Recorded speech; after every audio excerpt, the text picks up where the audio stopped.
मुळे सहन करावे लागते सापेक्ष वंचितता, जिथं आम्ही फक्त बघत असतो वाट उधळणाऱ्या नव्या क्रांती आणि बदलाची, आणि जिथं वाढत असतो तणाव माणसाच्या आयुष्यातला, तोही माणसाबद्दलचाच. तिथं निर्माण होतो जनाक्रोश, उठवला जातो आवाज, कसल्या जातात मुठी, पेटून उठते बंड शोषिक समाज व्यवस्थेच्या विरोधामध्ये. भिरकावली जातात मग जात धर्म पंथ वंश ही सगळी बंधनं, घेतली जाते मग तलवारीहून धारदार असणारी लेखणी हातामध्ये, आणि मग ओसंडून वाहतो पिढ्यापिढ्यांचा आक्रोश महासागरासारखा कागदाच्या भुईवरती. हीच बंडखोर लेखणी घालते जन्माला साहित्याच्या चाकोरीबद्धतेच्या पलीकडला विद्रोह. हेच साहित्याचं विद्रोही पण जगतं स्वतःही प्रस्थापित लालित्याच्या छताडावरती पाय देऊन, आणि जगवतही गावकुसाबाहेरच्यांना ताट मानेनं. कारण मानवता हे विद्रोही साहित्याचं कुळ आहे, आणि विद्रोह हे समाज परिवर्तनाचं खरं मूळ आहे. आणि हाच विद्रोह परिवर्तन घेऊन व्यक्त होतो. हिरा बनसोडेंच्या शब्दात, या क्रांतीच्या वाटेवरती मी लाल गुलाब रोवलेत माणसांच्या पाऊलखुणा मिळाव्यात म्हणून. प्रत्येक झाडावर कोरली आहेत प्रतिज्ञेची अमर वाक्य, प्रत्येक छावणीत ठेवली आहेत विजांची शस्त्र. तुमच्या भात्यातील बाण संपल्यावरती धैर्य देतील तुम्हाला. उद्याची पर्वा न करता आयुष्य झोकलंच आहे लढ्यात. विजय हो अथवा न हो, पण क्रांती अटळ होती आणि आहे. या समाजाच्या जिवंतपणाचं लक्षण असणाऱ्या आणि समाज परिवर्तन घडवू पाहणाऱ्या साहित्यरूपी विद्रोहाची भूमिका आपणासमोर मांडण्यासाठी उभा आहे. नमस्कार. विषय बोलतोय विद्रोही साहित्याची समाज परिवर्तनातील भूमिका. भालचंद्र फडके लिहितात की विद्रोह हा मूल्यांच्या प्रतिष्ठापनेसाठी असतो. एक मूल्यसमूह नाकारून नवीन मूल्यसमूह अस्तित्वात यावा असा त्याचा उद्देश असतो. पण जर मूल्यभावच नसेल तर विद्रोहालाही काही अर्थ उरत नाही, ही साधी गोष्ट. म्हणूनच सामाजिक परिवर्तनाचे चैतन्य रूप आणि सामाजिक न्यायाकरिता साहित्य रूपातून उचललेले पाऊल म्हणजे खरं विद्रोही साहित्य होय. विद्रोही साहित्याच्या अनुषंगाने लिहित असताना दया पवार एक संदर्भ देतात की चिनी भाषेमध्ये एक लोककथा आहे की आपल्या नगरीमध्ये एक महाप्रचंड घंटा एका राजाला तयार करायची होती. ती घंटा आश्चर्य ठरावी अशी त्याची इच्छा होती. त्यासाठी त्यानं घंटेचा एक मोठा साचा तयार केला होता.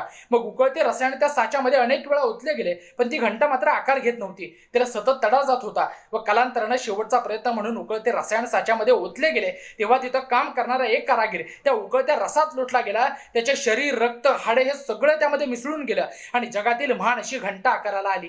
तेव्हा ती जेव्हा वाजवली गेली तेव्हा कानठिळा बसवणारा प्रचंड मोठा आवाज त्यातून बाहेर पडला. आणि याच घंटेसारखी भारतात ही एक वर्षांपासून घंटा आहे मनस्मृती नावाची, जिच्या जडणघडणीमध्ये शोषितांचे रक्त, स्त्रियांचे अश्रू, प्रचंड हिंसाचार हे सगळं मिसळून निघालं. पण ती घंटा वाजवल्यावरती त्यातून मांगल्याचा आवाज कधीच येत नाही, तर त्यातून बाहेर येतात लाखो शोषितांच्या, दलितांच्या आर्त किंकाळ्या. हे ऐकल्यावरती तापलेल्या मेंदूतून साहित्याचा जन्म होतो आणि वंचित घटक ही लिहिता होतो. हे त्याचं पहिलं परिवर्तन. याच प्रेरणेनं संतप्ततेची आणि बंडाची लाट उसळते. हे दुसरं परिवर्तन. आणि बंडाचा प्रवास क्रांती आणि परिवर्तनापर्यंत होतो आणि हक्क आणि अधिकार प्राप्त केले जातात. हे सगळ्यात महत्वाचं समाज परिवर्तन होय. मग समाज परिवर्तन घडवून आणणाऱ्या विद्रोही साहित्याचा विचार केला तर गुलामगिरीच्या प्रथेतून सुटका करून घेण्यासाठी जगातल्या सर्व श्रीमंत सत्ताधाऱ्यांच्या विरोधात संघर्ष करून गुलामीच्या बेड्या बाजूला सरणारं साहित्य म्हणजे निग्रोंचं विद्रोही साहित्य असेल किंवा शतकानुशतक अंधश्रद्धा, दारिद्र्य, वेडीबेकारी, सावकारांच्या भांडवलदारांचा छळ हे सगळं सहन करून एखादा भुजंग मेश्राम जेव्हा लेखणीतून आग ओकतो तेव्हा शतकानुशतक वंचित असलेल्या आदिवासी समाजाकडेही माणूस म्हणून बघण्याचा दृष्टिकोन समाजाला प्राप्त होतो आणि मग त्यांच्याही जगण्याला अर्थ येतो साहित्यातल्या विद्रोहाच्या जिवंतपणामुळेच. ऋग्वेदातल्या पुरुषसत्ताक शूद्रांचा चुकीचा इतिहास स्वार्थासाठी कसा घुसवला गेला आहे हे संदर्भासहित दाखवून शूद्रांना त्यांचा अभिमान आणि अस्मिता परत मिळवून देऊन त्यांना परिवर्तनाच्या वाटेवरती ती आणून ठेवणारे आणि शेकडो विवेकी बंडखोरांना जन्म देणारे बाबासाहेब आंबेडकरांचे विद्रोही साहित्य असेल किंवा समाजरचना आणि प्रस्तावित मूल्यांना आव्हान देणारं एक बंडखोर मन दलित स्त्रियांच्या विद्रोही साहित्यातून व्यक्त होऊ लागलं. मग त्यामध्ये पुरुष सत्ताक व्यवस्थेला खडेबोल सुनावणारी उर्मिला पवार यांची आयदान असेल किंवा जातीमुळे सहन करावा लागणारा त्रास माझ्या जन्माची चित्रकथामधून मांडणाऱ्या शांताबाई कांबळे असतील. मुळात काय तर ज्या काळात स्त्रिया फक्त चूल आणि मूल या चौकटीपुरत्या मर्यादित होत्या त्या काळात विद्रोही साहित्याच्या प्रेरणेनं त्या जर लिहित्या होत असतील किंवा त्यांना वास्तवाची जाणीव होत असेल तर हीच या साहित्याची समाज प्रबोधनातील महत्वपूर्ण भूमिका म्हणायला हवी. विद्रोह हिंसात्मकच असतो असं नाही, तर विद्रोह हा शांततेने सुद्धा करता येतो. म्हणून समाजात वाढत चाललेली जातीयतेची उतरंडी, माणसाच्या वाढता स्वार्थ, हिंसाचार यामुळे ढासळलेला सामाजिक समतोल अशी भोवतालची जगाची अवस्था असून सुद्धा सर्वांसाठी स्वतःच्या ज्ञानाची द्वारे खुली करून देणारा आणि अशातच शांतता, प्रेम, करुणा ही तत्व रेखाटणारा बुद्धही मला विद्रोहीच वाटतो. जर तेव्हा बुद्धांनी रेखाटलेली हीच तत्व आज समाज प्रबोधनासाठी महत्वाची केंद्रबिंदू ठरत असतील तर ही भूमिका फार महत्वाची वाटते. समाज मन जागृत करणाऱ्या बाबुराव बागुलांच्या कथा साहित्यातून समाजाला आरसा दाखवणारा अण्णाभाऊ साठेंचा फकीरा इतकंच काय मस्तक पेटवणाऱ्या ढसाळांच्या शिव्या यांनी दलित साहित्याच्या माध्यमातून वंचित वर्गाच्या वेदना समाजाला दाखवल्या आणि न्याय मिळवून देण्याचं काम केलं. हाच आक्रोश जेव्हा साहित्यातनं विद्रोही रूपातनं उमटतो तेव्हा लिहिलं जातं, सडत होतो आम्ही अगदी किड्यांसारखे आजपर्यंत. लक्तरात गुंडाळलेले आमची आबरू गोलपीठावर नागवणाऱ्यांनो, तुमचा राज जवळ आलाय. आम्ही जिवंत झालो आहोत आता तुमच्या पापाचे छिणाल गट फोडण्यासाठी. 1940 मध्ये शिकागोच्या होट्टोमधील जीवनाचे वास्तववादी चित्र रेखाटून समाजाला पेटून उठायला भाग पाडणारा रिचर्ड राईटच्या नेटिव्ह सन कादंबरीचा नायक असेल किंवा कृष्णवर्णीयांच्या अवस्थेची जाणीव करून देत व्यवस्थेला स्वतःच्या साहित्यातून प्रखर विरोध करणारा काक्स्टन ह्यूज असेल, अशा साहित्यिकांनी परिवर्तनाचे 3 टप्पे म्हणजे बदल, क्रांती आणि विद्रोह त्याला खतपाणी घालण्याचं काम केलं. म्हणून समाज परिवर्तन घडू शकलं आहे ही गोष्ट आम्ही कदापि नाकारू शकत नाही.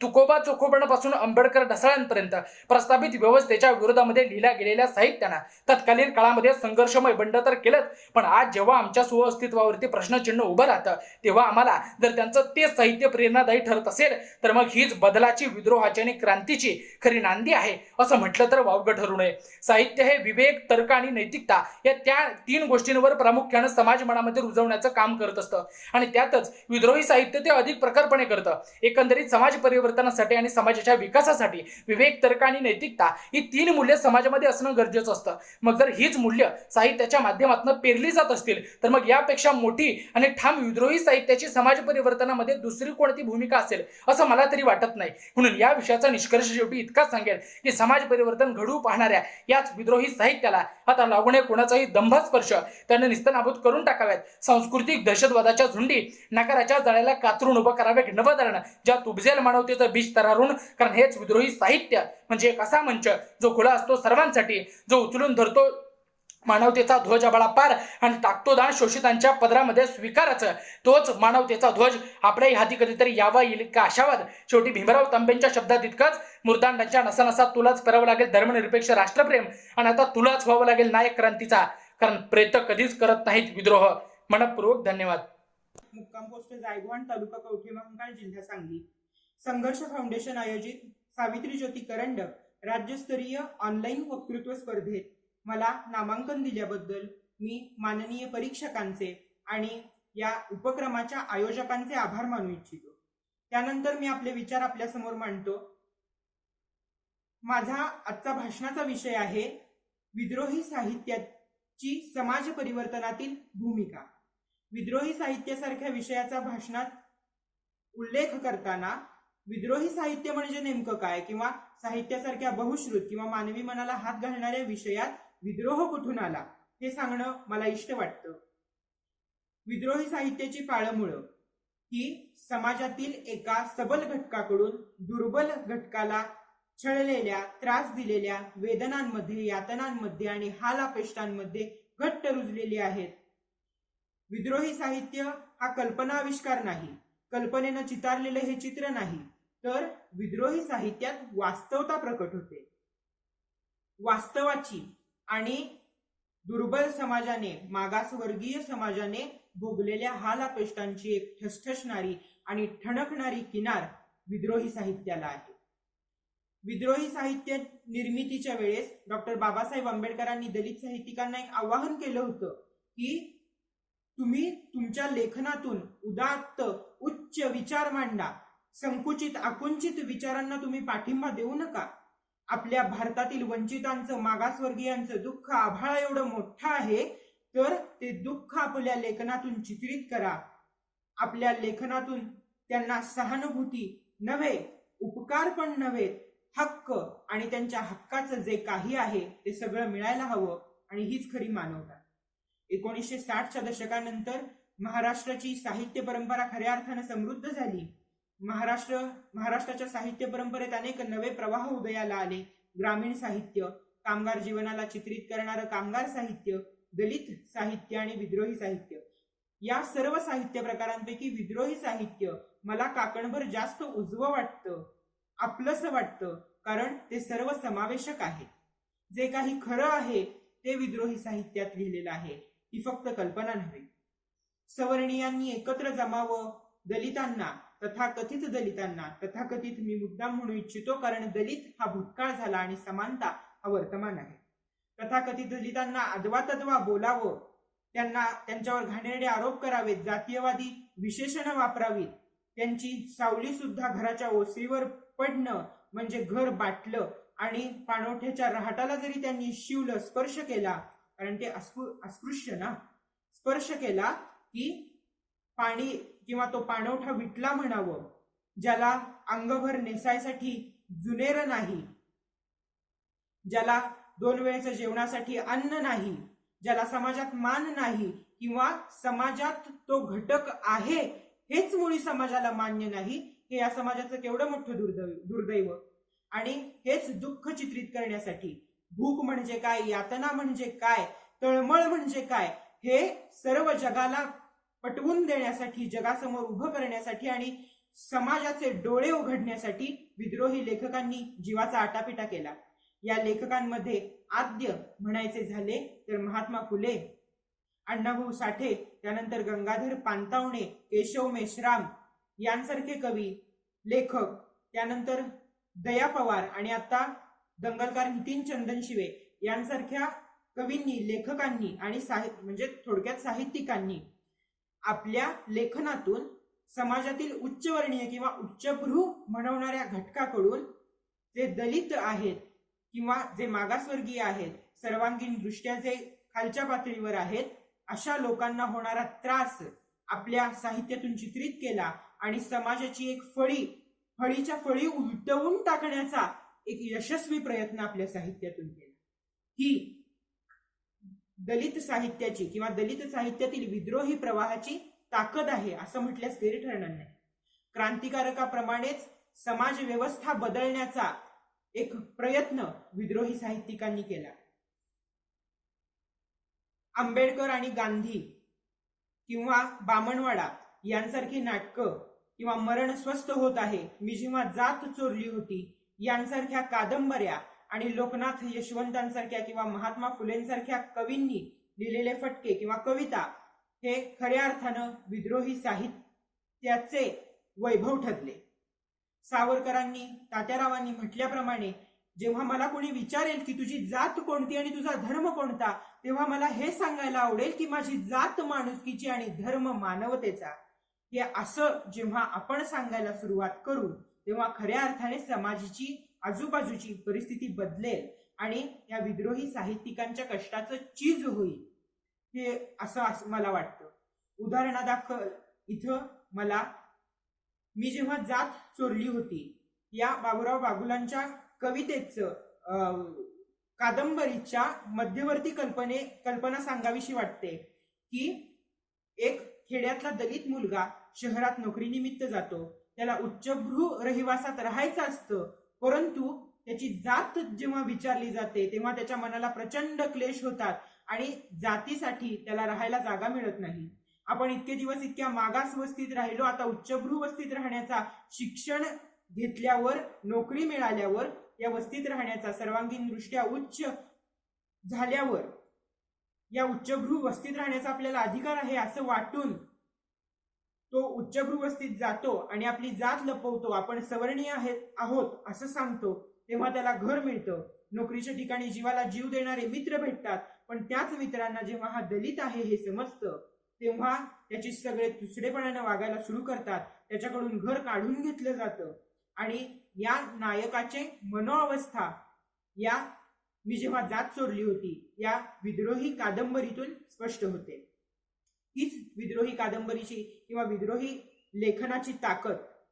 जेव्हा समाजातील चांगल्या चांगल्या इष्ट घटना साहित्यातून प्रकाशित होतात तेव्हा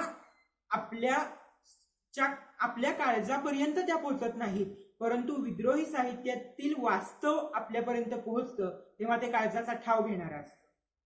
मी एवढंच म्हणेन की बाबासाहेबांनी सांगितलेले विचार आपण जगू, आमच्या पिढीनं ते आम्ही मार्गक्रमण करू, भूतकाळातील दलितांवर झालेल्या अन्यायातून मागोवा घेऊन भविष्याची वाट धरू. परंतु जेव्हा आमची पिढी आणि आमच्या पुढच्या संपूर्ण पिढ्या हे करतील तेव्हा खऱ्या अर्थानं या विद्रोही लेखकांच्या साहित्याचं आणि थोर समाजसेवक पुरुषांच्या विचारांचं चीज झालं असं म्हटल्यास गैर ठरणार नाही. धन्यवाद. मी इथं थांबतोय, पण शेवटी एक सांगावंसं वाटतं की आपले विचार आणि भाषणाला दिलेले विषय इतके उदात्त होते की त्याच्यावर 5 किंवा 7 मिनिटात बोलणं खरं तर मुश्किल आहे. याला संपूर्ण दिवस सुद्धा पुरणार नाही. धन्यवाद. पाश्चात्य कादंबरीकार एक कादंबरी लिहितो ज्याचं नाव असतं नेटिव्ह सन. या कादंबरीमधनं तो त्या नायकाची कथा सांगत असतो. तो नायक शिकागोहून होट्टो येथे जातो आणि तिथलं जीवनचरित्र अभ्यासतो, ते रेखाटतो. मग आता स्वतः रिचर्ड हा 1940ला विद्रोह या शब्दाचं उच्चारण करतो. अर्थात उच्चारण आणि त्याची व्युत्पत्ती, त्याची ठिणगी जरी तिथून असली तरी सुद्धा विद्रोह हा शब्द भारतीय साहित्यात पहिल्यापासूनच होता. विद्रोह करणारे अनेक साहित्यिक इथे जन्माला आले. मग त्याची प्रेरणा स्वतः तथागत गौतम बुद्ध, चक्रधर स्वामी, एकनाथ महाराज, नामदेव महाराज आणि अलीकडच्या काळात तुकोबा या सगळ्यांनी आपल्या आपल्या काळामध्ये योग्य पद्धतीनं विद्रोही साहित्य लिहिलं. म्हणजे नेमकं काय केलं तर यांनी समाजाला आपल्या कृतीतनं जाणीव दिली आणि त्यातनं समाजभान स्थिर व्हावं यासाठी अनेकांनी विद्रोही साहित्य लिहिलं. त्यांचीच ती भूमिका तुमच्यापर्यंत पोहोचवण्यासाठी नमस्कार, मी कुमार चौधरी ऋषभ सुशील विषय बोलतोय विद्रोही साहित्यातील समाज परिवर्तनातील भूमिका. विद्रोही साहित्य म्हटलं की फक्त बंड किंवा एखाद्या समाज व्यवस्थेविरोधात आवाज उठवणे नाही, तर समाजामध्ये कोणाचाही द्वेष न करता, अर्थात एखाद्या विशिष्ट जातीनं आपल्याला हजारो वर्षांपासून मोठ्या प्रमाणावर जर एका शोषित पीडित घटकात ठेवलं असेल तर त्याचा द्वेष येणं स्वाभाविक, पण त्यांचा सूड भावनेनं आपण राज करणं असं नव्हे. म्हणून डॉक्टर साळुंखे सरांचं वाक्य इथे महत्त्वाचं ठरतं. साळुंखे सर असं म्हणतात, अनिष्ट घटकांनी विद्रोही व्हावं. विद्रोही होताना एकमेकांचा द्वेष न करता समाजामध्ये खरं विद्रोही होणं म्हणजे काय तर आपला स्वतःचा आविष्कार करणं, म्हणजे स्वातंत्र्यासाठी. अर्थात ज्यावेळेस साळुंखे सर असं म्हणतात त्यावेळेस जगामध्ये अनेकांनी वेगवेगळ्या ठिकाणी आपल्या स्वतःच्या देशात समाजभान टिकवण्यासाठी, समाजात जागृती घडविण्यासाठी अनेकांनी विद्रोही साहित्य लिहिलं. स्वातंत्र्य हा मूळ भूमिकेतला उद्देश विद्रोही साहित्यातला असतोच, पण याखेरीज आपल्याला मिळालेले अधिकार हे इतरांनी द्वेषपूर्ण किंवा सहसा आपल्याला टाकून दिल्याप्रमाणे नसावेत, तर ते आपले स्वतःचे असावेत. आपण आणि ते त्यांच्यात भेद नसावा. माणसाने माणसासम वागणे ही विद्रोही साहित्याची एक महत्त्वाची ग्वाही असते, जी धारणा असते ती आपल्याला पुढे येताना दिसते. आपल्याला महात्मा फुलेंचं साहित्य गुलामगिरीमधनं त्यांनी प्रकर्षानं प्रकाशझोत टाकलाय समाजावर. समाजातील मानसिक गुलामगिरीवर आपल्याला पहिले मात करावी लागेल आणि त्यानंतर आपण समाजभान जागृत करू शकतो. अर्थात समाजातली अस्थिरता दूर करणं ही महत्त्वाची भूमिका डॉक्टर बाबासाहेब आंबेडकरांसारख्या महामानवाची होती आणि अगदी तीच भूमिका महात्मा फुलेंनी गुलामगिरीमधनं सुद्धा दाखवली आहे. बाबासाहेबांनी 1920 साली मूकनायक याच्यातनं वेगवेगळ्या पद्धतीचे अग्रलेख आलेत आणि याच्यातनं शोषित पीडित घटकांचा दाबलेला श्वास बाहेर काढण्यासाठी त्यांना स्वची जाणीव व्हावी लागेल आणि ती जाणीव होण्यासाठी त्यांना स्वतःच लढावं लागेल ही भूमिका मांडली. 1927ला बहिष्कृत भारतमधनं सुद्धा तेच मांडलं आणि 1929ला अभ्यासपूर्ण रीतीनं स्पष्ट पद्धतीनं आपल्या अधिकारांसाठी लढण्याची भूमिका मांडली डॉक्टर बाबासाहेब आंबेडकरांनी. आणि 1956 नंतर ज्यावेळेस धर्मांतर केलं त्यावेळेस दलित साहित्यातील अनेक लेखक अग्रेसर होऊन लिहू लागलेत, निर्भीड होऊ लागलेत. अर्थात दलित स्त्रिया सुद्धा लिहू लागल्यात आणि म्हणूनच स्वतःचं जीवन उद्ध्वस्त होत असताना अनेक लेखिका पुढे येऊन समाजात केवळ स्त्री स्वातंत्र्य नाहीच तर समाजामध्ये स्त्री स्वातंत्र्यासोबतच आपल्या मिळणाऱ्या हक्कांना कधीच कोणीही बाधित करू नये यासाठी प्रयत्न करणं आणि प्रबोधन करणं हे दोनही काम केले. त्यासाठी शांताबाई कांबळे यांनी माझ्या जन्माची चित्तरकथा असेल किंवा वेगवेगळ्या पद्धतीनं जनाबाई गिरे यांनी मरणकळा असेल, अशा अनेक नामांकित लेखिका आणि त्यांनी त्यांचं काम ज्याच्या पद्धतीतनं संसार सांभाळत असताना आपल्यावर होणारा अन्याय आपल्या जीवनातनं प्रबोधन करण्याची कामगिरी केली. फक्त आत्मचरित्रात्मक नव्हे तर प्रबोधन हे विचारांचं आणि प्रबोधन हे व्यक्तिसापेक्ष नसून तर ते प्रत्येक व्यक्तीमध्ये होण्यासाठी आपल्याला विचार पेरावे लागतील, ही या लोकांनी दिलेली शिदोरी साहित्यात नव्हती. ज्यावेळेस आपण विचार करतो की विद्रोही साहित्याची भूमिका वेगवेगळ्या असल्या तरी सुद्धा मार्क्सची भूमिका ही मार्क्सवादाला धरून शोषित पीडित आणि कामगार वर्गाला न्याय मिळावा यासाठी होती. त्यावेळेस ढोंगीपणा, भोंदूगिरी या सगळ्याला आळा घालण्यासाठी मार्क्सनं अनेक लक्षणं ठरवून दिली, अनेक विचार मांडले जे रशियात सुद्धा दिसलेत. आणि मला वाटतं निग्रो साहित्यामध्ये सुद्धा अनेक स्त्रियांनी स्वतः लैंगिक संबंधांवर, आपल्यावर झालेल्या लैंगिक अत्याचारांवर भाष्य करणं, म्हणजे माया अँजेलिओ सारखी लेखिका व्हाय आय राईज असं म्हणून ज्यावेळेस स्वतः कसं आपल्याला उभं राहायचं हे सांगू लागते, त्यावेळेस स्वतःवर झालेल्या अत्याचारातनं अनेकांना जागृत करणाऱ्या माया अँजेलिओ सुद्धा विद्रोही साहित्यातनं स्वातंत्र्य आणि स्वतःचा कोंडलेला श्वास बाहेर काढता येऊ शकतो ही प्रकर्षानं भूमिका विद्रोही साहित्याची असते.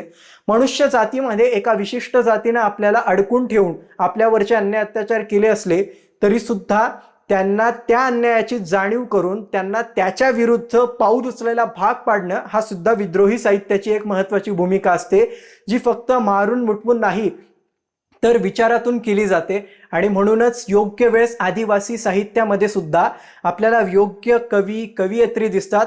आणि म्हणून भुजंग मेश्राम यांच्यासारखे कवी सुद्धा लिहू लागतात की माणूस आतून जळत असतो, कापूस जसा भुरभुर जळतो. अगदी याच पद्धतीनं आदिवासी जीवनातलं अज्ञान, आदिवासी जीवनात आदिम समजले जाणाऱ्या लोकसाहित्यातनं आपल्याला विद्रोही साहित्य जन्माला घालता येतं. हे सुद्धा अनेक कवींनी, कवयित्रींनी, लेखकांनी आदिवासी साहित्यातनं दाखवून दिलं.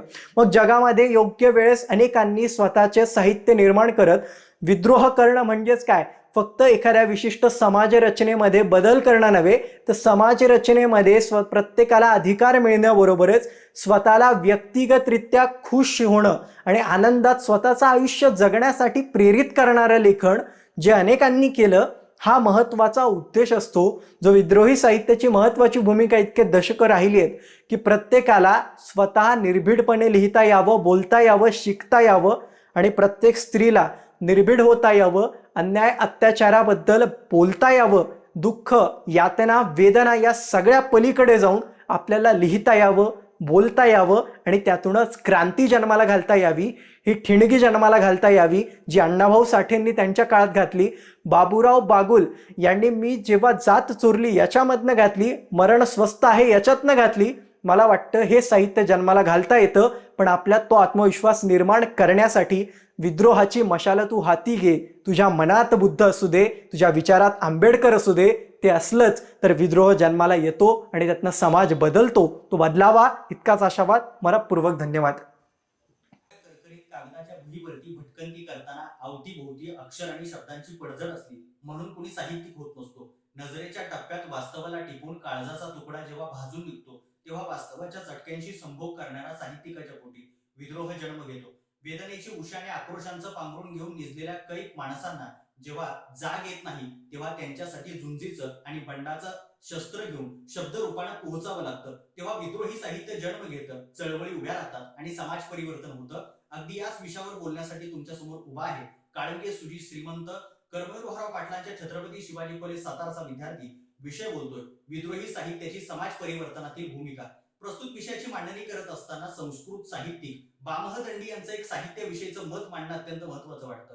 ते असं म्हणतात की साहित्याच्या समोरचं सगळ्यात महत्वाचं प्रयोजन हे समाज परिवर्तन असतं. याच्या दृष्टिकोनातून विद्रोही साहित्याला पाहिलं तर एक काळ असा होता ज्या काळामध्ये कुत्र्याला भाकर आणि मुंगीला साखर दिली जात होती, ज्या काळामध्ये अवता अवतात आणि दवता दवतामध्ये प्रचंड मोठं अंतर होतं आणि कितीतरी गोष्टींना विटाळ मानलं जात होतं, त्या काळामध्ये माणूस माणसाला स्वीकारत नव्हता. अशा सगळ्या काळामध्ये माणसाने गाणे गावे माणसाचे असं म्हणत सर्वसामान्य माणसांना खडाडून जागा करण्याचं काम करण्यासाठी विद्रोही साहित्यानं जन्म घेतलेला आपल्याला पाहायला मिळतो. नामदेव ढसाळांच्या माध्यमातून कितीतरी गोष्टींवरती घाव घातला जातो किंवा 1960 नंतर मुख्यतः हा प्रवाह मानला जात असेलही, परंतु याची सुरुवात त्याच्याही आधी झाली होती. नाटाळाचे माती हानुकाठी असं म्हणणाऱ्या जगद्गुरु तुकाराम महाराजांपासून ही सुरुवात झालेली आपल्याला पाहायला मिळते. मग संत चोखामेळा असो, कर्ममेळा असो किंवा डोईचा पदरा आला खांद्यावरी भरल्या बाजारी जाईल मी असं म्हणणाऱ्या जनाबाईपासून ते अगदी अलीकडच्या कालखंडामध्ये खऱ्या अर्थानं भाकरीसाठी लढा असं म्हणणाऱ्या अण्णाभाऊ साठेंपर्यंत हा प्रवास येऊन पोहोचतो. परंतु आजही हा प्रवास थांबलेला आहे असं आपल्याला दिसतं. कारण ज्या पद्धतीनं नाटाळाच्या माटी काटे आणण्याची भाषा जे तुकाराम महाराज करत होते किंवा त्याचबरोबर इथल्या सर्वसामान्य नायकांना जिथं जागतं स्वतःच्या साहित्यात करण्याचं काम ज्या तुकाराम साठेंनी केलं, तोच प्रवास अलीकडच्या काळामध्ये स्वतःच्या कवितेच्या माध्यमातून व्यवस्थेची भांडणाऱ्या, झुंजणाऱ्या आणि स्वतःच्या गावासाठी त्याच कवितेच्या माध्यमातून तब्बल 1 कोटीची योजना भांडून आणणाऱ्या तुकाराम धांडेंपर्यंत हा प्रवास पोहोचतो आणि याची एक सगळ्यात महत्वाची चळवळ होती. या साहित्यानं महत्वाची भूमिका कुठली घेतली असेल तर ती जागृतीची भूमिका घेतली होती. सर्वसामान्य माणसांना जाग करण्याचं काम केलेलं आपल्याला पाहायला मिळतं. कार्ल मार्क्स असं म्हणतो की माणसाच्या अस्तित्वातून त्याच्या जाणीवा नव्हे तर त्याच्या जाणीवेतून त्याचं अस्तित्व तयार होतं आणि अगदीच इथल्या सर्वसामान्यांच्या जाणीवा या साहित्यानं प्रहार करून जागे करण्याचं काम केलेलं आपल्याला पाहायला मिळतं. मग दया पवार बलुतमध्ये स्वतःलाच प्रश्न विचारू लागतात, इतकी वर्ष उलटून गेली, आयुष्य मध्यात आलं तरी सुद्धा अद्याप आपण जागे कसे झालो नाही. हे वाचत असतानाच कितीतरी नायकांना प्रश्न पडतो, कितीतरी सर्वसामान्य खेडोपाड्यातल्या माणसांना प्रश्न पडतो, अद्यापही आपण जागे कसे झालो नाही. आणि मग कितीतरी चळवळी उभ्या राहतात. चळवळीमध्ये सत्कार्य करणारे किंवा प्रत्यक्षपणे काम करणारे हे सगळे नायक हातामध्ये लेखणी घालतात आणि लिहितात, तेव्हा यांच्या भूमिका त्याच्या माध्यमातून स्पष्टपणे दिसून आलेल्या आपल्याला पाहायला मिळतात. मग स्त्रीवादी साहित्य असो, ज्याच्या माध्यमातून कितीतरी स्त्रियांनी व्यवस्थेच्या विरोधात बंड केलं आणि चूल आणि मूल याच्यामध्ये अडकून पडलेली स्त्री खऱ्या अर्थाने एका जागतिकीकरणाच्या विशिष्ट टप्प्यापर्यंत स्वतःचं मत पोहोचवू पाहते. किंवा दुसऱ्या बाजूला ज्यांना माणूस म्हणून स्वीकारलं जात नव्हतं अशा तृतीयपंथी असणारे कितीतरी व्यक्ती लिहू लागतात आणि दिशा पिंकी शेख सारखी व्यक्ती स्वतःच्या साहित्याच्या माध्यमातून स्वतःचं माणूस पण सिद्ध करते. हे सुद्धा त्याच्या माध्यमातून आपल्याला लक्षात येतं. आदिवासी साहित्याच्या माध्यमातून कितीतरी सर्वसामान्य माणसं लिहू लागतात. अर्थात विद्रोही साहित्य हे सर्वसामान्यांचं आहे, इथल्या सर्वसामान्य शोषित जनतेचं आहे. हे वारंवार आजपर्यंत स्पष्ट झालेलं आपल्याला पाहायला मिळतं. हीच भूमिका पुढे जाते आणि त्याचं फलित आपल्याला दिसून येतं. जेथे जवळकरांनी केलेला संघर्ष हा टिळकांच्या विरोधातला होता, त्याचबरोबर त्यांच्या विचारधारेच्या विरोधातला होता किंवा कर्मटलेल्या कैक माणसांच्या विचारांच्या विरोधात असणारा हा प्रवाह आज ज्यावेळी पुण्यासारख्या शहरामध्ये कितीतरी बहुजन समाजातल्या व्यक्तींना स्वीकारलं जातं, इथपर्यंत याचं फलित पोहोचतं. किंवा डॉक्टर बाबासाहेब आंबेडकर मराठवाडा विद्यापीठ हे सुद्धा याचंच फलित आहे, याचा आम्ही विचार केला पाहिजे. आफ्रिकेतले किंवा अमेरिकेतले असणारे निग्रो लोक आपलं साहित्य लिहितात आणि अत्याचाराच्या विरोधात आवाज उठवण्याचं काम करतात, त्यावेळी त्यांना सुद्धा कालांतरानं 1863 साली जरूर स्वीकारलं जातं, परंतु त्यांचे प्रश्न मिटत नाहीत. त्यावेळी ते प्रश्नांचा पाठलाग स्वतःच्या साहित्याच्या माध्यमातूनच करताना आपल्याला पाहायला मिळतात. तर दुसऱ्या बाजूला कितीतरी ज्यू लोक असो, ही स्वतःची साहित्य लिहिण्याचं काम करतात. ज्यावेळी साहित्य लिहिलं जातं, बंडाच्या भाषा केल्या जातात, त्यावेळी त्याचं फलित चळवळींच्या रूपाने आपल्याला दिसतं. आणि डॉक्टर बाबासाहेब आंबेडकर म्हणतात की ज्या समाजामध्ये चळवळ असते तो समाज जिवंत असतो. अर्थात समाजाला जिवंतपणा बहाल करण्यासाठी ज्या साहित्याने भूमिका घेतल्या ते साहित्य म्हणजे विद्रोही साहित्य हे आपल्याला दिसतं. याच्या माध्यमातून नेमकं काय झालं तर उत्तम कांबळे वाट पुढवताना या पुस्तकाच्या मलपृष्ठावरती असं म्हणतात की ज्यांना इतिहास नसतो, ज्यांना भूगोल नसतो किंवा सांगण्याकरता पुरेसा वर्तमानही नसतो, त्यांच्या आयुष्यामध्ये ग्रंथ खूप उपयोगी आहेत. ग्रंथांच्या गावामध्ये मी आलो नसतो तर मला माझं ओळख पटली नसती, मी योग्य वाटेवरती आलो नसतो, वाट गमावली असती. मला वाटतं हरवलेल्या कैक नायकांना त्यांची वाट मिळवून देण्याचं काम या विद्रोही साहित्याने केलेलं आहे. कितीतरी मुख्य नायकांना मुकनायकच्या माध्यमातून डॉक्टर बाबासाहेब आंबेडकरांनी बोलतं केलं. याचबरोबर कितीतरी साहित्यिकांनी स्वतःच्या कथेच्या आणि कवितांच्या आणि वेगवेगळ्या साहित्य कृतींच्या माध्यमातून त्यांचं दुखणं मांडून त्यांना बोलतं करण्याचं काम केलेलं पाहायला मिळतं. वर्तमानामध्ये सुद्धा ही चळवळ तशाच पद्धतीनं चालू आहे. कारण दाभोळकर निघून गेल्यानंतर वारकर डोक्यात माझ्या ठेवण्या शाबूत घर भर तुझी बंदूक भडव्या गे नवा दाभोळकर असं म्हणणारे अनंत राऊत असो किंवा तुमच्या एका गोळीवर माझंही नाव लिहा असं म्हणणारे सागर काकडे असो, ही चळवळ अद्यापही चालू असलेली आपल्याला दिसते. परंतु एका गोष्टीची मला खंत वाटते, ज्यांनी विद्रोही साहित्य लिहिलं आणि कैक माणसांना परिवर्तन करून श्रीमंत करण्याचं काम केलं, अशी कितीतरी विद्रोही साहित्य लिहिणारी माणसं त्यांच्या आयुष्याच्या शेवटच्या काळामध्ये अंधारात होती, ती आधार शोधत होती. आम्ही त्यांच्यापर्यंत आधार बनून पोहोचू शकलो का, हा सगळ्यात महत्वाचा प्रश्न पडतो. आज जर समाजामध्ये असं कोणी असेल तर त्याच्यापर्यंत आधार बनून पोहोचलं हीच आपली भूमिका असेल. साहित्याचे वेगवेगळे प्रवाह आहेत, वेगवेगळे शब्द आहेत, वेगवेगळ्या रचना आहेत, वेगवेगळे साहित्यिक आहेत, परंतु या सगळ्यामध्ये विद्रोह ही मध्यवर्ती घटना आहे, ज्याच्या माध्यमातून समाजाच्या सगळ्या कानाकोपऱ्यातल्या परिघावर असणाऱ्या माणसांना केंद्रस्थानी आणण्याचं काम, ही भूमिका घेण्याचं काम यांच्या माध्यमातून झालेलं आपल्याला पाहायला मिळतं. शेवटी माझी भूमिका काय तर एकदा गुरुजींनी मला विचारलं तुला नेमकं कोण व्हायचं आहे, वेगवेगळ्या पदांची उत्तरं देण्याऐवजी मी म्हणालो सर मला बंडखोर व्हायचं आहे. त्यावेळी गुरुजींनी विचारलं की तुला बंडखोर का व्हायचं आहे, त्यावेळी मी त्यांना सांगितलं हो मला बंडखोरच व्हायचं आहे, कारण माझ्या बंडखोरीचा मार्ग माणूसपणापर्यंत पोहोचतो, मला माणूस व्हायचा आहे. समाजाचा आरसा म्हणजे साहित्य असतं. समाज व्यवस्थेचं वास्तववादी चित्र रेखाटण्याचं करण्याचं काम सुद्धा हेच साहित्य करत असतं. भारतासारख्या विविध परंपराचा, धर्माचा, जातीचा इतिहास असलेल्या राष्ट्रात आम्हाला टप्प्याटप्प्यावर साहित्याचे विविध प्रकार पाहायला मिळतात. काही प्रकार येतात तसेच काळाच्या ओघात निघून जातात, काही प्रकार नेहमी उजेडात राहतात, काही प्रकार मनोरंजनाचं साधन बनतात, तर काही प्रकार परिवर्तनाची गंगा मनामनापर्यंत पोहोचवत अगदी प्रबोधनाचं काम सुद्धा करू लागतात. मग असाच एक साहित्य प्रकार अगदी जेव्हा जेव्हा इथल्या व्यवस्थेत विषमतेचा अंधार दाटतो, माणसाला माणसापासून दूर ठेवलं जातं, हक्क अधिकार नाकारले जातात, त्यांची होळी केली जाते आणि ह्या हक्कांची संविदा सुद्धा मागून मिळत नाही, त्या दिवशी स्वतःच्या शब्दाला तलवारीप्रमाणे धार लावू पाहतात, स्वतःच्या शब्दातून विद्रोह जन्माला घालतात आणि मग विद्रोही साहित्याच्या माध्यमातून थंड पडलेल्या वाळवंटात बंडाचं परिवर्तनवादी वादळ घेऊन येतात. अगदी त्याच परिवर्तनवादी वादळावर अर्थात विद्रोही साहित्यावर भाष्य करण्यासाठी उभा आहे चिरंजीव मंदार छाया गोविंद लटपटे, तालुका गंगाखेड, जिल्हा परभणी, इयत्ता 11वीचा विद्यार्थी, प्रगल्भ डिजिटल व्यासपीठावरून विषय मांडतोय विद्रोही साहित्याची समाज परिवर्तनातील भूमिका. मग सर, विद्रोह म्हणजे काय? तर न पटलेल्या गोष्टीच्या विरोधातील बंड म्हणजे विद्रोह, क्रांतीसाठी उभारलेली चळवळ म्हणजे विद्रोह, तर अन्याय व अत्याचार यांच्या विरोधातील आक्रोश म्हणजे विद्रोह.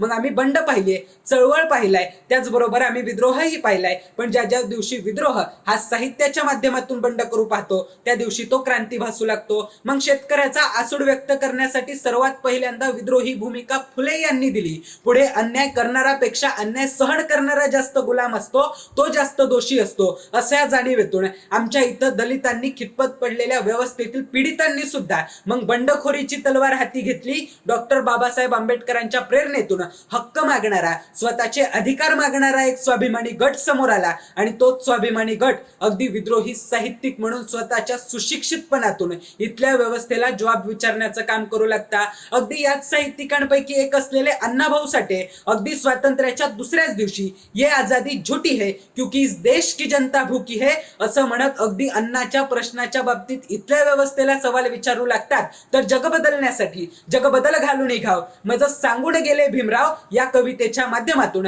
आता व्यवस्थेवर घाव घालून मला व्यवस्थेत परिवर्तन घडवायचंय ही स्वतःच्या विद्रोहाची आगळी वेगळी भूमिका तुमच्या माझ्या समोर ठेवायला लागतात. अगदी शंतनू कांबळे सारखा समंजस कवी स्वतःच्या समंजसपणातून, स्वतःच्या वैचारिक भावनेतून तू समानतेचं गीत गात यावंस या कवितेच्या माध्यमातून अगदी समानतेची इच्छा स्वतःच्या विद्रोहातून प्रकट करायला लागतात. आणि विद्रोहाचा उद्देश हा समाज परिवर्तन असतो हे तुम्हा मला वारंवार सांगण्याचं काम करू लागतात. या विद्रोहानं अगदी जीवनातील नग्नतेचा झेंडा हाती घेऊन शूद्र अतिशूद्राचे हिशोब नाकारलेत. याच विद्रोहानं अगदी परमात्म्यानं ठरवून दिलेल्या गुलामासारखं षंड तत्वज्ञान पुसलेत. अगदी इथल्या व्यवस्थेत सगळे गुन्हाकार जुलमी व्यवस्थेचे कसे चालतील शेठजी, आता काही रूढी परंपरांचे भागाकार सुद्धा करावे लागतील. याच उद्देशातून विद्रोहाचा उगम झाला. मग मृतांचा शेजार नाकारला गेला, माणूस पण स्वीकारलं गेलं आणि विद्रोहाच्या भूमिकेतून समाज परिवर्तनाचा वसा वारसा समोर चालवला गेला. हाच वसा वारसा मग पीडितांच्या, दलितांच्या हाती न्यायाचं माप देणाऱ्या एका आगळ्या वेगळ्या चळवळीतून अर्थात दलित पॅन्थर चळवळीतून उभा झाला. आमच्या समाज व्यवस्थेप्रमाणे ज्या दिवशी साहित्य विश्वात सुद्धा प्रस्थापितांची मक्तेदारी उभी झाली, त्या दिवशी सर्व विद्रोही साहित्यिकांनी मिळून विद्रोही साहित्यिक चळवळ, विद्रोही साहित्य सांस्कृतिक चळवळ आणि त्याचबरोबर विद्रोही परिषदा भरवल्या, साहित्यिक संमेलनं भरवली आणि ती मक्तेदारी सुद्धा मोडीत काढण्याचा प्रयत्न केला. मग विद्रोही साहित्याची ही परिवर्तनाची अंगीकारलेली भूमिका पाहिली की माझ्या मते विद्रोही साहित्यानं फक्त परिवर्तनाची भूमिका अंगीकारली नाही, तर विद्रोही साहित्याची निर्मितीच समाज परिवर्तनासाठी झाली आहे हे वास्तव तुम्हा मला नाकारून चालणार नाही. अगदी याच भूमिकेवर भाष्य करत असताना विद्रोही विवेक लिहू लागतात की नसतील आमच्या शब्दात गोड फुलवरे तरीही वाहतील विद्रोहाचे रक्तातून आमच्या ओसांडून निखारे.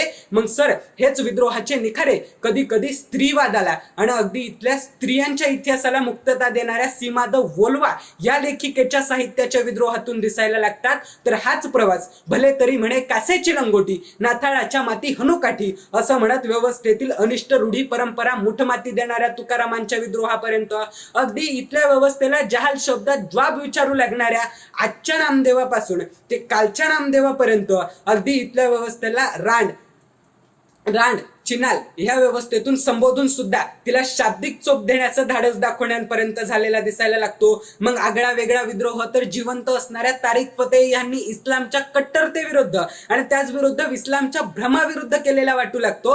म्हणजे आगळ्या वेगळ्या विद्रोहाच्या ह्या अनंत संख्या तुमच्या माझ्या समोर उभ्या राहतात, त्या कितीही पटीनं उभ्या राहतील, पण त्या प्रत्येक वेळी आगळ्या वेगळ्या असताना समाज परिवर्तनाचा एकच उद्देश देण्याचं काम करतात. ह्या विद्रोहाची एकता मला दिसून येते.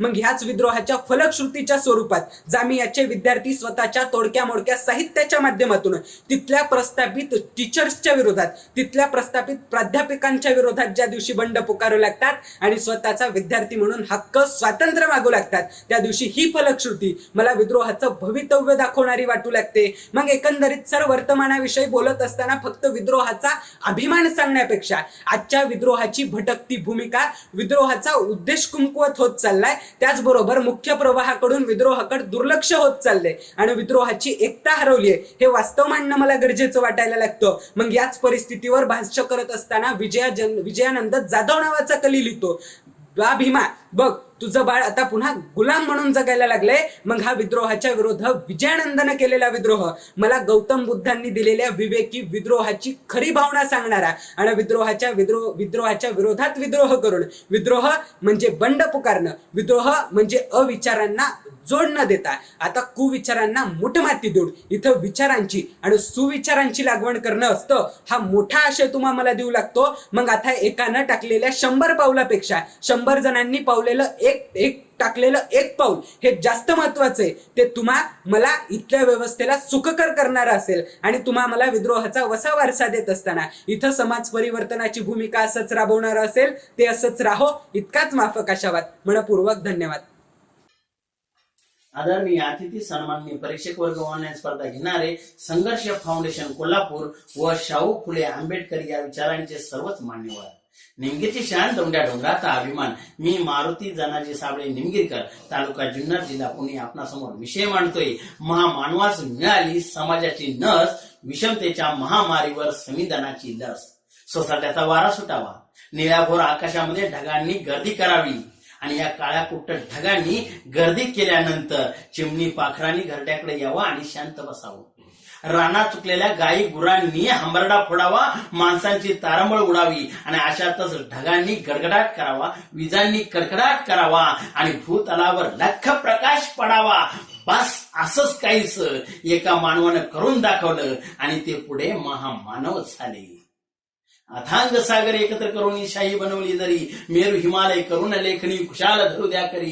कोटी विभूती कवी हे लिहिण्या बसले जरी, कवी रमेशा पूर्ण भीमायन कधी न होई पुरी, कधी न होई पुरी. असे भारतीय घटनेचे शिल्पकार डॉक्टर बाबासाहेब आंबेडकर या महामानवाला मी प्रथमतः अभिवादन करतो. अहो याच भूमीमध्ये धर्म अधर्माचा मुखवटा एक होऊ लागला होता. पाप पुण्याचं व्यापारीकरण सुरू झालं होतं. चातुर्वर्णांखाली माणसं होरपळत होती. ब्राह्मण, क्षत्रिय, वैश्य आणि शूद्र या 4 वर्णामधून 4000 जाती निर्माण झाल्या होत्या. सर्वसामान्य माणसांच्या, कष्टकऱ्यांच्या, अस्पृश्यांच्या, महिलांच्या अंगावरती आसुडाचे फटके बसत होते. अहो या माणसांपेक्षा नदीतल्या गोट्याला, गोठ्यातल्या शेणाला आणि भोजनाच्या पंक्तीला मात्र भलताच भाव होता. सामान्य माणसांच्या, कष्टकऱ्यांच्या, अस्पृश्यांच्या व्यथा वेदना कोण जाणार. मग यांची सैल इथल्या नियतीला लागायला लागते आणि यांचा कोंडलेला श्वास मोकळा करण्यासाठी एका महामानवाने चातुर्वर्ण व्यवस्थेच्या छताडावर पाय देऊन विकारांच्या दर्या बुजवत विचारांचे वटवृक्ष निर्माण केले. असे डॉक्टर बाबासाहेब आंबेडकर. 12 बलुतेदार, 18 आलुतेदार, काम करी, मोळ करी, शेतकरी, कष्टकरी आणि अंधारातच जन्माला आलेल्या स्त्रिया, अंधारातच जीवन जगणाऱ्या स्त्रिया आणि अंधारातच मृत्यूला सामोरे जाणाऱ्या स्त्रिया, दलित, पीडित, शोषित, रंजले, गांधले, हरिजन, गिरिजन, डोंगर दऱ्यातील, कडे कपाऱ्यातील या माणसांनी चालायचं कसं, वागायचं कसं, बोलायचं कसं, राहायचं कसं, अहो जीवन जगायचं कसं, अहो जगावं की मरावं, मरावं की जगावं यातलं अंतरच कळत नव्हतं. काय करावं आणि काय नाही काहीच सुचत नव्हतं. यासाठी डॉक्टर बाबासाहेब आंबेडकरांनी जवळजवळ 2 वर्ष 11 महिने आणि 18 दिवस आतोनात कष्ट करून, रात्रीचा दिवस करून सखोल अभ्यासपूर्वक एका पवित्र अशा पुस्तकाची निर्मिती केली. त्या पुस्तकाचं नाव म्हणजे भारतीय संविधान. होय, आम्ही भारताचे लोक, भारताचे एक सार्वभौम समाजवादी धर्मनिरपेक्ष लोकशाही गणराज्य घडविण्याचा व त्याच्या सर्व नागरिकास न्याय, हक्क, समता, स्वातंत्र्य आणि बंधुता ही मिळायलाच हवी यासाठी 26 नोव्हेंबर 1949 ला संविधान तयार झालं आणि 26 जानेवारी 1950 ला ते अंमलात आणलं. त्यामुळेच आज मी तुमच्या समोर उभा आहे आणि माझे मत तुम्हाला मी सांगतोय आणि तुम्हीही ऐकताय. नाहीतर वेदामुपश्रवण तस्य तुष्य श्रोय प्रतिपुरवण उदाहरणे जीवाक्षेद धरणेशिरी भेद धरणेशिरी भेद. अहो, बोलणाऱ्याची जीभ कापली असती, ऐकणाऱ्याच्या कानामध्ये गरम शिस ओतलं असतं, पाहणाऱ्याच्या डोळ्यामध्ये लाल गुंद झालेल्या सळ्या कुपसल्या असत्या आणि पाठांतर करणाऱ्याचं मात्र धडा वेगळं शिर केलं असते. उदाहरणे जीवाक्षेद धरणेशिरी भेद धरणेशिरी भेद. खरंच ही जर देण असेल ना, आपण बोलतो, वागतो, चालतो, ही जर कुणाची उपकार असतील तर ते संविधान निर्माते डॉक्टर बाबासाहेब आंबेडकरांचे आपल्यावरती उपकार आहेत. खरंच अहो, अन्यायाविरुद्ध बंड पुकारून मी न्याय मिळवू शकतो. मी चालायचं कसं, वागायचं कसं, बोलायचं कसं याचं मला पूर्णपणे स्वातंत्र्य आहे. अन्यायाविरुद्ध लढू शकतो. मी कसं वागायचं याविषयी मला स्वातंत्र्य मिळू शकतो. मी समाजात सार्वजनिक ठिकाणी जाऊ शकतो, म्हणजे मला समानता आहे. मी एखाद्याला मदत करू शकतो किंवा अडचणीला एखाद मदतीचा देऊ शकतो, म्हणजे बंधुताही निभावतोय. ही जर कुणाची देणं असेल ना तर डॉक्टर बाबासाहेब आंबेडकरांच्या संविधानाची असेल. अहो, या संविधानामध्ये 22 भागात विभागणी केली असून 395 कलमांचा समावेश आहे. यामध्ये कलम क्रमांक 1 ते 4 हे संघ राज्य व त्यांचे राज्य क्षेत्र सांगते. कलम क्रमांक 5 ते 11 हे नागरी तत्वाविषयी सांगतात, तर कलम क्रमांक 12 आणि 13 हे मूलभूत हक्काविषयी सांगतात. कलम क्रमांक 14 ते 18 हे समानतेचे हक्क सांगतात. कलम क्रमांक 19 ते 22 हे स्वातंत्र्याचे हक्क सांगतात.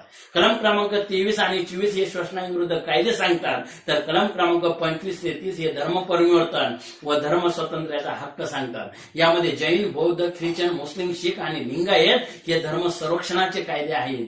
त्याही पुढे जाऊन जर पाहिलं असता, हे झालं न्याय, समता, स्वातंत्र्य आणि बंधुता. परंतु त्या पुढे जर आपण जर गेलं तर 326 कलम आहे. त्यामध्ये एका मताचा अधिकार दिला जातो. यापूर्वी आपल्याला कुणीही विचारत नव्हतं, परंतु आता निवडणुका आल्या की उमेदवार आपल्या दारात येतात आणि ध्यानात ठेवा, मनात ठेवा, ताईबाई हक्का, विचार करा पक्का आणि माझ्या चित्राच्या समोर मारा शिक्का हे आज सांगतात.